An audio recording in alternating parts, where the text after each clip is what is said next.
Matagal nang sarado ang lumang gusali ng ospital sa bayan ng San Isidro. Ayon sa mga kwento, may isang silid doon, silid 313, na isinara matapos ang isang insidente noong dekada 80. Walang doktor o nurse na nagtatagal sa lugar at walang gustong magbukas ng pinto ng silid na iyon.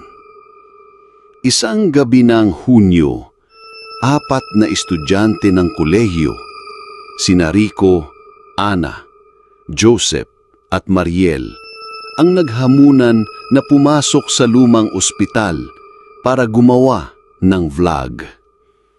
Bitbit nila ang kamera, flashlight at recorder. Urban legend lang yan, wala talagang multo, sabi ni Rico habang binubuksan ng kalawangin na gate.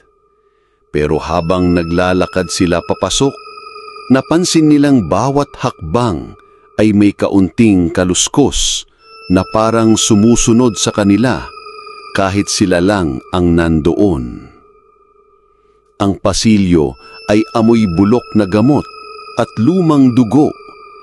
May mga sira-sirang stretcher at sa dingding ay may mga bakas ng kamay na kulay kalawang. Habang papalapit sila sa 2 palapag, lalong lumalakas ang amoy, parang amoy ng patay na hayop. Dito na yon, bulong ni Ana, nang makita nila ang pinto na may nakapaskil na lumang karatula. Silid 313. Huwag buksan. Dahan-dahan nilang pinihit ang kalawangin na siradura. Sa loob, malamig at may makapal na alikabok sa sahig.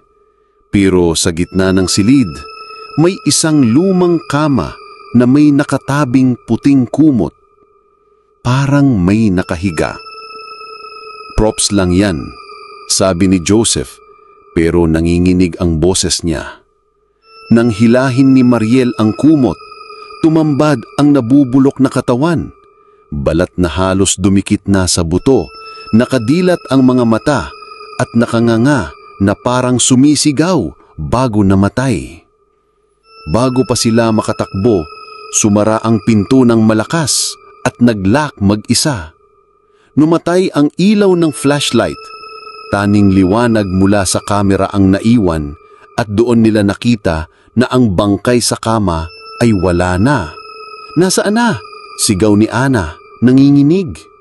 Sa likod nila may mahinang boses. Bakit kayo pumasok? Sa sulok ng silid, unti-unting nabuo ang isang anino. Isang babae na nakagown ng pasyente, putol ang liig at gumagalaw na parang hinahatak ng di nakikitang pisi. Lumapit ito sa kanila at bawat hakbang ay may tunog na parang nababasag ang buto. Nang hawakan nito ang balikat ni Rico, bumagsak siya sa sahig, nangingisay. Sa bawat segundo, nagdidilim ang mata niya at unti-unting lumalabas ang dugo sa kanyang ilong at bibig.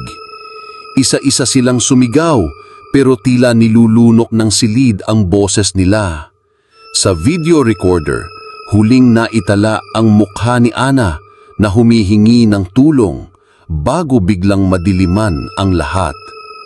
Kinabukasan, natagpuan ng mga pulis ang recorder sa labas ng ospital. Basag ang lente at puno ng gasgas. Wala na ang 4 na estudyante. Pero sa huling segundo ng video, may maririnig na boses. May bagong kama na sa 313.